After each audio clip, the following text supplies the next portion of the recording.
जय हिंद दोस्तों, Vande Mataram.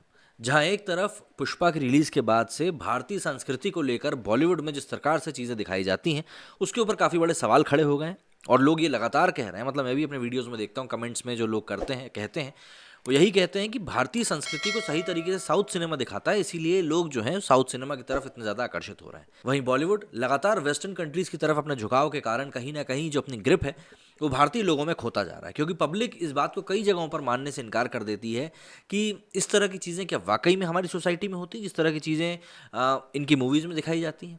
For example के लिए स्टूडेंट ऑफ द ईयर की लोकेशंस को ही देख लीजिए। वो स्कूल कहीं से कहीं तक भी स्कूल नहीं लगता, प्लस वहाँ पर जो गतिविधियाँ होती हैं वो आप गले से नीचे उतार ही नहीं सकते। तो एक कॉमन इंसान जब इन चीज़ों से रिलेट नहीं कर पाएगा तो आखिर वो कैसे मूवी से कनेक्ट फील करेगा। ऐसे में ही अब दीपिका पादुकोण की नई मूवी आ रही गहराइयाँ, जिसका कि ट्रेलर रिलीज़ किया गया। उसके ट्रेलर को देखकर मुझे कई सारी मूवीज़ की याद आई, लेकिन सबसे ज़्यादा याद मुझे कॉकटेल की आई है। कॉकटेल एक जिसमें कि सैफ अली खान और दीपिका पादुकोण थे, और उसमें भी कुछ ऐसे ही नए ज़माने के रिश्तों के ताने बाने को लेकर ये मूवी बनाई गई थी। गहराइयाँ भी कुछ उसी कॉन्सेप्ट के ऊपर बेस्ड है। यहाँ पर दो कज़िन की कहानी दिखाई गई है, जिसमें कि दीपिका पादुकोण का अफेयर हो जाता है अपनी कज़िन के बॉयफ्रेंड के साथ, और फिर किस प्रकार से उतार चढ़ाव आते हैं ये बताने की कोशिश करी गई है। और साथ साथ ये भी बताया गया है कि इसी तरह के रिश्ते आज की डेट में हमारी सोसाइटी में पनप रहे हैं।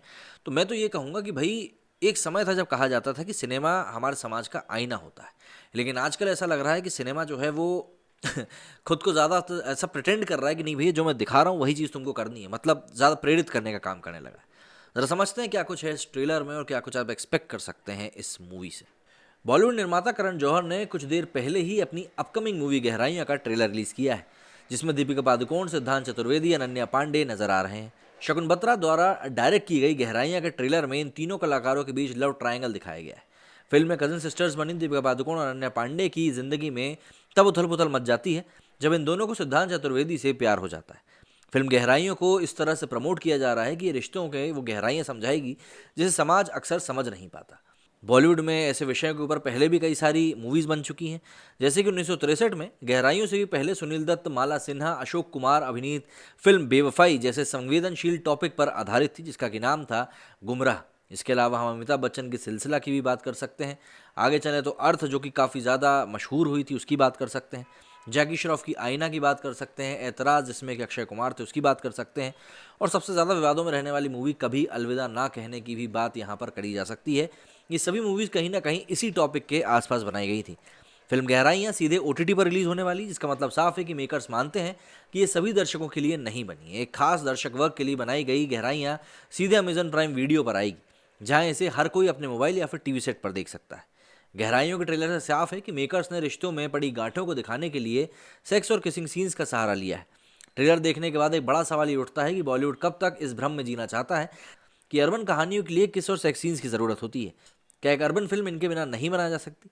ये सवाल बॉलीवुड इंडस्ट्री को खुद से पूछना चाहिए कि वो इस गलतफहमी में आखिर क्यों जीना चाहती है, कि उनकी टारगेट ऑडियंस केवल बड़े शहरों में ही रहती है या फिर बड़ी आबादी वाली होती है। साल 2000 से ही बॉलीवुड इंडस्ट्री अर्बन और मेट्रो ऑडियंस के लिए फिल्में लगातार बनाती आ रही है, लेकिन OTT प्लेटफॉर्म्स ने साबित कर दिया है कि हमारे निर्माताओं की फिल्में कभी इस दर्शक वर्ग को पसंद आई ही नहीं। अगर बॉलीवुड की फिल्में इस दर्शक वर्ग को पसंद आई होती तो वे इन्हें सिनेमाघरों में भी देखने जाते, लेकिन ऐसा होता हुआ दिखाई नहीं देता। जब भी हमारी इंडस्ट्री कंटेंट बेस्ड फिल्में बनाने की सोचती है, मतलब उनको ऐसा लगता है, वो सिनेमाघरों में औंधे मुंह गिर पड़ती हैं। साउथ इंडस्ट्री की फिल्में जिस वक्त में हिंदी भाषी दर्शकों से जमकर रुपए कूट रही हैं, उसमें बॉलीवुड को खुद से ये सवाल पूछना पड़ेगा कि वो फिल्में आखिर किस ऑडियंस के लिए बना रही हैं। क्योंकि अगर वो भारतीय ऑडियंस के लिए बना रही है, हिंदी ऑडियंस के लिए बना रही है, तो देखिए वो लोग उनकी मूवीज़ को पसंद नहीं कर रहे हैं। गहराइयाँ भी आई ज़रूर है, कई लोग इसकी तारीफ भी करेंगे कि नहीं ऐसा होता है, लेकिन बात वही आ जाती है कि आखिर आप भारतीय कल्चर को प्रमोट करने का काम नहीं कर रहे हो, आप उस कल्चर को प्रमोट करने की कोशिश कर रहे हो जो कि वेस्टर्न ऑलरेडी अपना के बैठा हुआ है।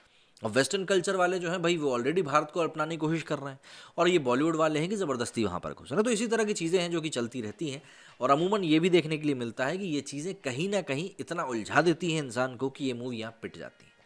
अगर आपने इसका ट्रेलर देखा तो अपना रिएक्शन मुझे कमेंट करके ज़रूर बताएं। बाकी मेरी वीडियो में फिलहाल इतना ही। जय हिंद, जय भारत।